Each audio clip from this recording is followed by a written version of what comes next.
No Second Troy and Easter 1916 by W.P. Yeats. Page 1 है, question number देना है. No second Troy and Easter 1916 are related poems by W.P. Yeats. दोनों में relation है. He is an Irish poet of the modern age. His famous works are The Lake Isle of Innisfree, The Wild Swans at Cooley, The Tower, Sailing to Byzantium, Adam's Curse and many more. और बहुत लिखा है ये. He is a Nobel laureate. Nobel laureate उसको Nobel prize मिला है, Nobel laureate. Let us discuss the second, no second Troy. पहले इसको डिस्कस करें. The beautiful Helen left her husband Menelaus. वो हस्बैंड को छोड़ दी Helen. She fled away with her lover Paris of Troy. इसके साथ ये भाग गई. ये भागी, इसका परिणाम क्या हुआ था? Trojan war started. एक भयंकर लड़ाई शुरू हो गई. And the beautiful city of Troy was destroyed. और ये सुंदर शहर एकदम विध्वंस हो गया, नष्ट हो गया. किसके कारण? हेलेन के कारण. W.P. Yeats loved a beautiful woman named Maud Gonne. अब देखिए क्या पैरेलल है, सिमिलरिटी है. और W.P. Yeats को भी एक लड़की से, औरत से प्यार है. इसका नाम है mod gone. She is described अति सुंदर. अ फायर, अग्नि मना, वो तो एक्साइट कर देता है कभी को. Fire with beauty like a Titan बो. धनुष जैसा, धनुष टाइट है, उसी तरह इसका फिगर, ब्यूटी, ये सब है. ये बहुत इरोटिक इमेज है, टाइटन बो. He propose to her many times. बहुत बार बोला शादी करो, शादी करो. शी रिफ्यूज्ड, इनकार कर दी. And married McBride. और क्या कर दी? धक्का लगाई. रिफ्यूज़ तो कर ही दी और शादी दूसरे पुरुष से कर ली. उसका नाम है मैकब्राइड. देखिए स्पेलिंग क्या है, MSC सटा हुआ है. लगता है ये क्या कहते हैं, कोई नया फॉरेन वर्ड है, नाम है, इसीलिए इसको इससे कर दिया मैकब्राइड. इससे शादी कर ली. Fanny Brown refuse to marry TB patient Keats. He became a victim of unreflecting love. उसी तरह कीट्स को भी प्यार में धक्का मिला. वो बहुत चाहता था फैनी ब्राउन को, लेकिन फैनी ब्राउन से शादी नहीं की क्योंकि उसको TB था. उसको भी यदि शादी करती तो उसको भी TB हो जाता, बच्चे को TB हो जाता. और तो उसको तो रिफ्यूज़ करती, लेकिन उसका नतीजा क्या हुआ? वो शिकार हो गया अनरिफ्लेक्टिंग लव. एक तरफ से प्यार था लेकिन उधर से कुछ नहीं आया. उसको कहते हैं अनरिफ्लेक्टिंग लव. कहाँ से लिए गए ये? व्हेन आई हैव फियर, इस कविता में किड्स दिखा है रिफ्लेक्टिंग लव. समझे ना? तो दोनों कवि में कंपैरिजन करें, किड्स में और W.P. Yeats में. कंपैरिजन से क्या होगा? अच्छा रहता है, नंबर आता है. अब पेज सीमा है. W.P. Expresses his pain. Kids pain express किया, अनरिफ्लेक्टिंग लव ये करता है. Why should I blame her that she filled my days with misery. कहता है हम काहे उसको दोष लगाएं, मेरे जीवन को तो उसमें नरक बना दिया. समझे ना? लेकिन बना हमको कष्ट है, उसको हम दोष नहीं देना चाहते हैं. ठीक है. The poet blames gone for teaching. हाँ, लेकिन क्या किसके लिए उसको दोष करता है? क्या प्यार में ठुकराया उसके लिए नहीं, इसलिए क्योंकि वो टीचिंग इग्नोरेंट मैन बोज वायलेंट वेज. और ये ना लेडी लड़ाई झगड़ा वही सिखाते रहते थे, हिंसा के लड़ो. समझे ना? तो अज्ञान लोगों, किसान लोगों को ignorant man most violent ways. Violent में ना मार पीट करके लड़ाई झगड़ा सिखाती है. कौन? No. An age like this indicates the tension of the First World War, which would start after 4 years. और ये यहाँ पर एज लाइक दिस, इस तरह का समय है. किसको दिखा रहा है? First world war. अब आया नहीं, आएगा अब 4 साल के बाद, लेकिन उस समय तनाव, टेंशन वो दिखा रहा है. The poem no second Troy was compose in 1910 and the war started in 1914. समझे नहीं? समझे?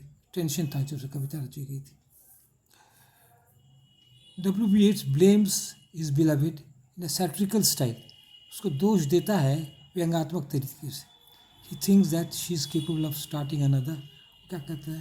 कहते ये तुमको कैपेसिटी है कि फिर स्टार्टिंग अनदर. पेज 4 में अनदर ट्रोजन वॉर. कहते ट्रोजन वॉर फिर तुम शुरू कर सकती हो, 2 पुरुषों की लड़ाई में. लेकिन ये समझदार था, पढ़ा लिखा था, और उसे सकता नहीं जो उसका लव जिससे शादी की, वो बहुत मजबूत था, मिलिट्री आदमी था। योर्स तो कवि था, कमजोर आदमी क्या सकता। अब देखिए, poets like Keats and Yeats fail to realize that women are more practical than men. ये लोग, कवि लोग ये नहीं समझते हैं कि औरत ज़्यादा प्रैक्टिकल होती है। Married life and children can not thrive on poetry. और लड़की शादी करता है, बच्चा होता है, तो कविता के बल पे थोड़े पेट भरेगा। इसीलिए ये औरत सब कवियों से बहुत बार भाग जाती है, और कवि को धक्का लगता है तो कविता रचता है। ठीक है, कविता रचे, लेकिन मैरिड लाइफ के लायक वो लोग कभी कभी नहीं रहते हैं। इसीलिए औरत ये बात समझ जाती है और कवियों से शादी करने से डरती है।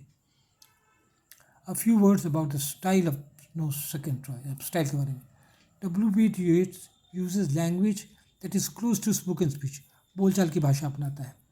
He follows what Wordsworth advocates in preface to the lyrical ballads, और लिरिकल बैड में वर्ड्सवर्थ यही कहता है ना, पोइट्री को एकदम स्पोकन लैंग्वेज में यूज़ करो, तो इसको अपनाता है W.B. Yeats।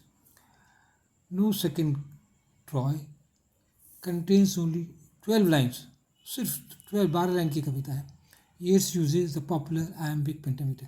आयम्बिक पेंटामीटर ही प्राय लोग कभी यूज़ करते हैं इंग्लिश में, तो यहाँ पे यही यूज़ करता है। उसको हम स्कैन किए हैं, क्या किए हैं, Y should I blame her that she field my days. तो 1 2 3 4 5 आयम्बिक पेंटामीटर है, अनएक्सेंटेड एक्सेंटेड। ठीक है, आज हम पेज 5 में आ रहे हैं। तो इस तरह क्या कहते हैं, एक तो पोएम तो हो गया, अब नेक्स्ट पोएम को करना है। ये छोटा पोएम है, इसीलिए अब हमारे page 5। Now let us consider Easter 1916। तो इससे टॉपिक सेंटेंस लिख देने से अच्छा होगा। अब यहाँ पर हम लोग कर रहे हैं, Easter is a religious festival of the Christians. और ईस्टर जो है पर्व एक तो क्रिश्चियंस के लिए। This festival celebrates the resurrection of Jesus Christ. और इस फेस्टिवल में क्या हुआ जाता है, माना जाता है इस साल उसे मर गए ना, उसके 4 दिन के बाद फिर वो जिंदा हो गए, तो इसी खुशी में लोग ईस्टर मनाते हैं। Yeats poem has a political theme, लेकिन ईस्टर की उसके पोएम में पॉलिटिकल थीम है। क्या है, he describe the Irish revolt against the British government. British government का शासन कहाँ था, आयरलैंड में था, और आयरलैंड स्वतंत्रता चाहता था, जैसे इंडिया कैसे चाहता था ब्रिटिश से। तो उसके लिए तो हम लोग तो हिंसा यूज़ किए हल्का पल्का, लेकिन वो लोग आयरिश लोग लड़ गया एकदम। ठीक है, It described the Irish revolt against the British government. This revolt took place in Easter 1960। अब कब ये रिवोल्ट हुआ, ईस्टर पर्व का टाइम था 1916 में। So this title has been given, इसीलिए टाइटल दिया गया है। A refrain is used in Easter 1956। Refrain एक ही लाइन को बार बार दोहराता है। A terrible beauty is born, भयंकर सुंदरता का जन्म हुआ। Beauty is in the courage of the freedom fighters. सुंदरता किस में है, वो बहादुर लोगों में है सुंदरता, जो देश के लिए लड़े। Beauty is in the courage of the freedom fighters.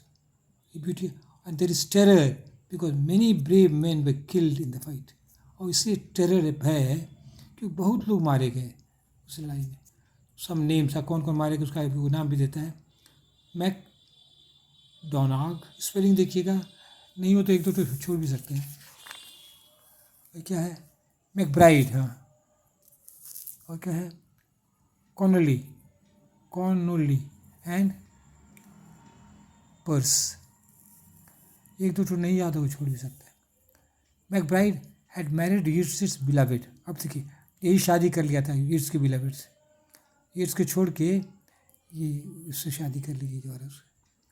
Yet Yeats mentions in him as a brave man. फिर भी येट्स का तारीफ है, उसको मेंशन करता है कि ये भी बहादुर आदमी था जो मारा गया।